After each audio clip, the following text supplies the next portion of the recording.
বিসমিল্লাহির রহমানির রহিম। আমি যে স্থানের মধ্যে আসছি আজকে এখানে লাখাই উপজেলা এক সীমান্তের মধ্যে চলে আসছি এক অলির দরবারে। আলহাজ হযরত মাওলানা সৈয়দ সৈয়দ মোহাম্মদ মিয়াসান রহমতুল্লাহ আলাইহের মাজার। খুব একটি খুব সুন্দর পরিবেশের মধ্যে আসছে। এখানে পাটি অঞ্চলের মধ্যে একটি মাজার, এখানে 5-6টা মাজার রয়েছে এবং মাঘ মাসের 19 তারিখ উরুস মোবারক অনুষ্ঠিত হয়। আপনারা আসতে পারেন। এবং এখানের মধ্যে রয়েছে 1 নং সরকারি প্রাথমিক বিদ্যালয় শিবগঞ্জ, শিবপুর এবং জামের মসজিদে রয়েছে একটি প্রাচীন গ্রাম। খুব সুন্দর মনোহর পরিবেশ এবং আপনাদেরকে দেখাচ্ছি এবং আপনারা এই দৃশ্যটা দেখান।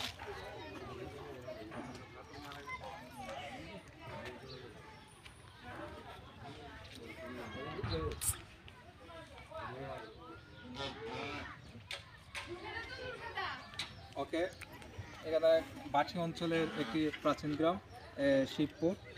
এখান থেকে আমরা বিদায় নিচ্ছি। সবাইকে ধন্যবাদ এবং শুভেচ্ছা।